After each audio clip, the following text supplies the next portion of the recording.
প্রিয় দর্শক বন্ধুরা, আমার ব্যাকগ্রাউন্ড স্ক্রিনে যে ছবিটি দেখছেন এটি বর্তমানের গুজরাটের দ্বারকা শহর।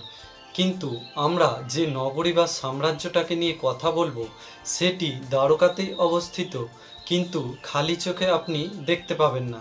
এর জন্য আপনাকে ডুব দিতে হবে 40 মিটার গভীর সমুদ্রে। হ্যাঁ বন্ধুরা, আমি কথা বলছি আজ থেকে 9,000 বছর পুরানো মহাভারতের সময়কার ভগবান শ্রীকৃষ্ণের দ্বারকা নগরীকে নিয়ে।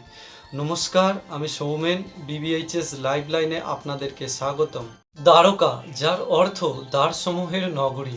শ্রীকৃষ্ণ এই নগরী নির্মাণ করেছিলেন মথুরা ছেড়ে এসে, কারণ জরাসন্ধের বারবার আক্রমণ থেকে রক্ষা পাওয়ার জন্য এবং যাদব বংশের অস্তিত্বকে টিকিয়ে রাখতে তার প্রয়োজন ছিল এক অদ্ভুত দুর্ভেদ্য সাম্রাজ্যের।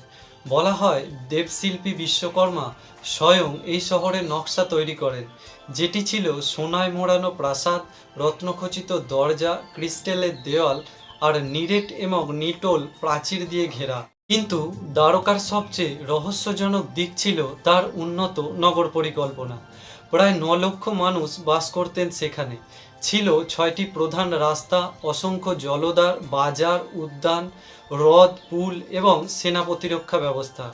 শুনে অবাক লাগছে তো?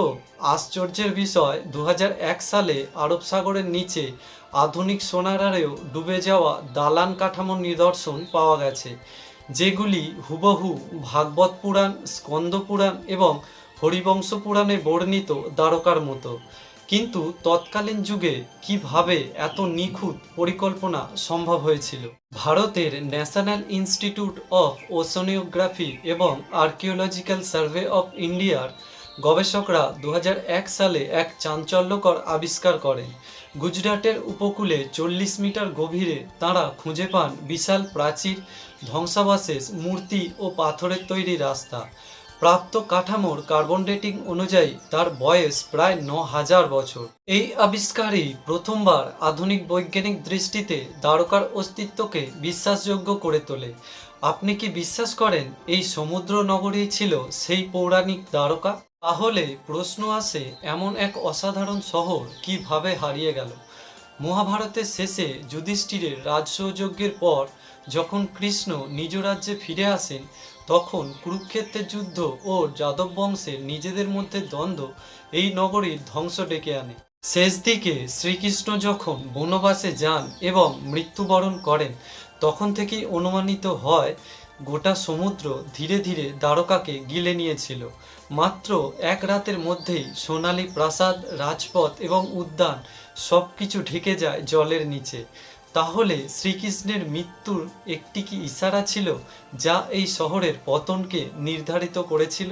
এখন প্রশ্ন একটাই, পুরাণে উল্লিখিত দ্বারকা নগরী মানব সভ্যতা যদি আজ থেকে 9,000 বছর আগেও এতটা উন্নত হয়ে থাকে, তাহলে আমাদের ইতিহাস বইয়ে তা নেই কেন? বিভিন্ন গবেষক বলেন, হয়তো দ্বারকা ছিল এক লুপ্ত সভ্যতার অংশ, যা আধুনিক পৃথিবীর কাছে এখনো এক রহস্য।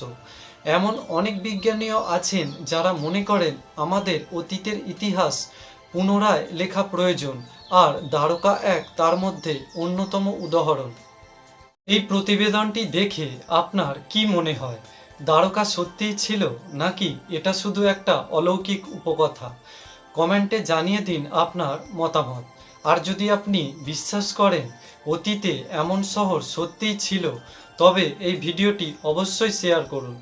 অতীতে হারিয়ে যাওয়া শহরের মধ্যে লুকিয়ে আছে আমাদের ভবিষ্যতের উত্তর।